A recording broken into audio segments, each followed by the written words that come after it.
The hollow blade in the desolate outskirts of Blackwater, Texas, where oil rigs pierced the horizon and dust choked the air, lived Travis and Hannah Pierce. Travis, 51, was a weathered oilfield roughneck with calloused hands and a quiet demeanor. Hannah, 48, was a seamstress at a rundown tailor shop, her eyes sharp despite years of strain. They'd been married 27 years, their life a cycle of toil and tension. No kids, just a trailer baking in the sun and a marriage held by frayed threads. But beneath their arid routine, a blade was sharpening, one that would carve a path of blood and ruin. Prologue. The stained thread, it began with a needle. One scorching July night, Travis came home to find Hannah stitching in the dim light, her fingers trembling over a torn shirt. The fabric was soaked in blood, fresh, crimson, pooling on the table. She flinched when he approached, muttering, "Cut myself sewing." But the wound on her hand was shallow, and the shirt wasn't hers. Too big, too masculine. Travis pressed. Whose blood? She glared, "Leave it, Trav," and hid the shirt in a bag. The next morning, he found a bloodied thread in the trash, tangled with a note. "Job's done. Rig 7. Midnight." Not her handwriting. Travis's gut clenched. Hannah was stitching more than cloth.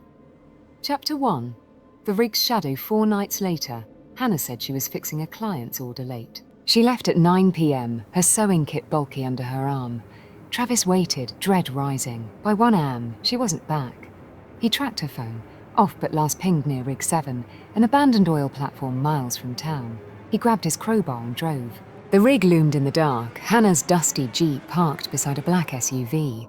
Through the rusted pipes, he saw her with a man, broad with a buzz cut and a snake tattoo on his forearm. Blood dripped from a tarp at their feet. Hannah handed him a sack. He gave her a wad of cash.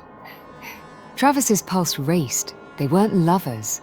They were accomplices in death. Chapter 2. The snake's fang. Travis stayed silent, digging instead. He asked his rigmate Buck, a grizzled driller with a prison past, about a snake, tattooed guy. Buck scowled. "That's Ray Viper Salazar. Runs the Blackwater boys. Meth, guns, hits. Mean bastard."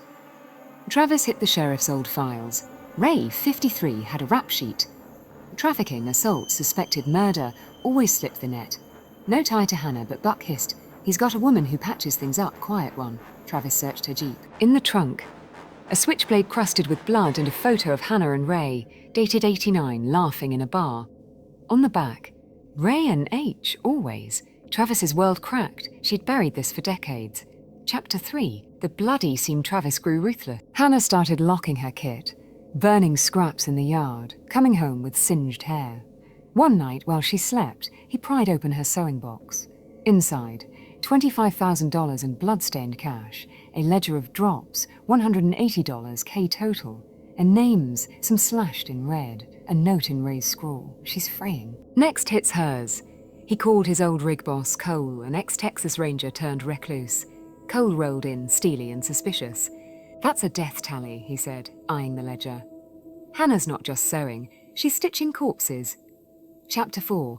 The silent stitcher Cole tailed Hannah the next week. She didn't go to the shop, but met Ray at Rig 7. A third figure joined, tall, with a scarred face and a limp. Cole got photos, Ray and the limper dumping a body, dealer stabbed, while Hannah sewed a shroud. "That's Lonnie Scar Tate," Cole said. "Ray's cleaner cuts 'em up. Hannah's the cover." Cole bugged her Jeep. The next tape was a gut punch, Ray's snarl. Lonnie's restless once more. 40K by Tuesday. Hannah icy. "Travis is poking around. He's trouble," Lonnie growled. "I'll carve him next." Travis gripped his crowbar. His wife had marked him dead. Chapter 5. The rigs graved Travis and Cole scouted Rig 7, finding a hidden bunker beneath. Inside, a slaughterhouse, 7 bodies, some fresh, some rotting, all knifed. Cash crates held $120,000. A map marked kill zones across Texas. Photos showed Hannah at scenes, needle in hand, face blank. A logbook listed hits. TM.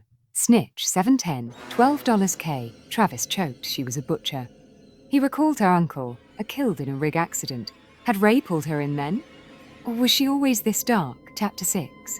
The blade's edge. Travis confronted Hannah at gunpoint, ledger and blade on the table. She laughed, a jagged, broken sound, then wept.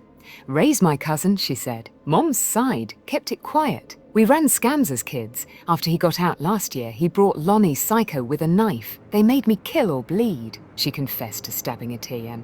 A rat starting her fall. The ledger tracked hits. The cash was her cut. I didn't want you dead, she swore. Travis saw lies. He called Cole. We finished this. Chapter 7. The Blackwater slaughter Travis and Cole set a trap. They spread word through a rig hand. Hannah was talking to the feds.